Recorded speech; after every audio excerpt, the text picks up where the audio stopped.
Hey folks, it's Manninen from the website TahoeTrailGuide.com. Today I'm going to bring you a little finer detail about doing the kick turn. Usually I use a kick turn when I'm doing a long traverse uphill and I don't feel like I could go straight uphill because the angle is too steep, for example. Or if it's really icy and sketchy conditions and I'm coming downhill and don't feel confident or comfortable doing any type of downhill turns. I'll just do long, lazy traverses and incorporating a kick turn into that change in direction so I can get down with less effort ultimately. You have to commit 100% to going 180 degrees basically. I mean, there's a few degrees variation in there that you can incorporate, but realistically you have to kick your heel, you have to kick the tail end of the ski all the way, so it's mostly running in the opposite direction but still parallel to the standing ski. So for example, I want to really bring it all the way around. I did not pick wisely on this terrain, so I'm all the way around. Now I can reposition the ski poles uphill, and that'll be my forward direction. And then I'm going to put all my weight, 100% of my weight, on this ski that I just kicked around and bring that other ski uphill.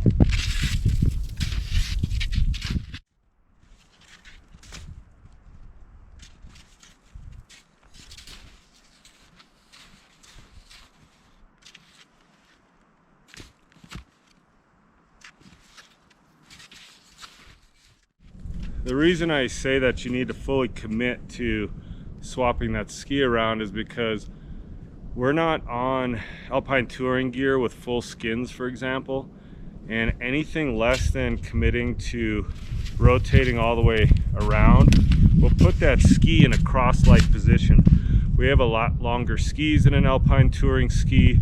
We don't have the benefit of a grip zone the entire length of the ski as a result of not having full skins. And if we tried to make it so that we didn't overlap our skis, for example, and I just stopped somewhere in the middle, one, the angle's too steep. This ski is going to slide back. And two, I'll step on my other ski at some point, probably, or I'll bury it underneath the other ski and then not be able to pick this one up.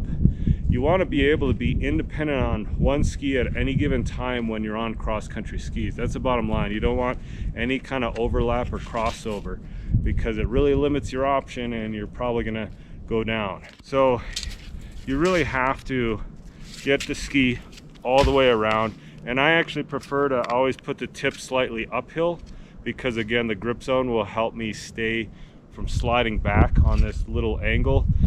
If, for example, I wanted to kick turn and I'm on my way downhill and I'm on this angle, I know it doesn't look super steep probably on camera, but on cross-country skis it's pretty steep. Like, I would gain speed really fast.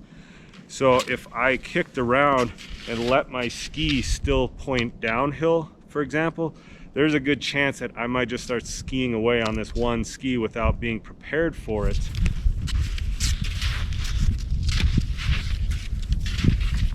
Or I might just slip enough that I fall down. So even if I was gonna go the other direction and I'm going downhill, I would still want to put that ski that I kick around slightly uphill so I don't slide back at all.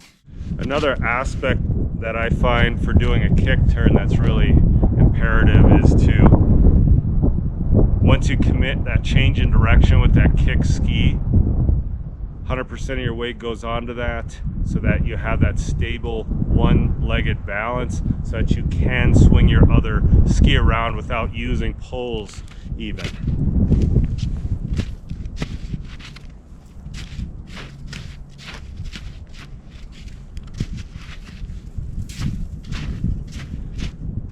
You really need that one-legged balance for this to run smoothly, or for you to be able to perform a kick turn smoothly. And if you don't feel confident in that, incorporate the poles. Just make sure you don't get the poles in the way of that other ski. So if I leave this out here, now I'm gonna fall. So I want to bring that other uphill pole really far forward so I don't have to.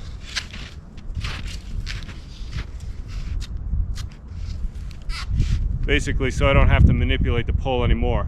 I just give myself a place out front and plenty of room for that ski to come around.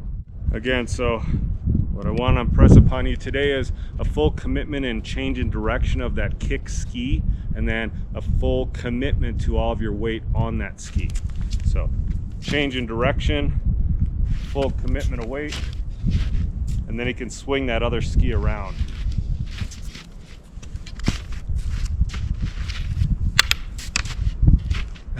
And there I got the pole in the way, but because I wasn't relying on the pole, I just kicked it out of the way and the ski swung around relatively harmless. I didn't fall or anything.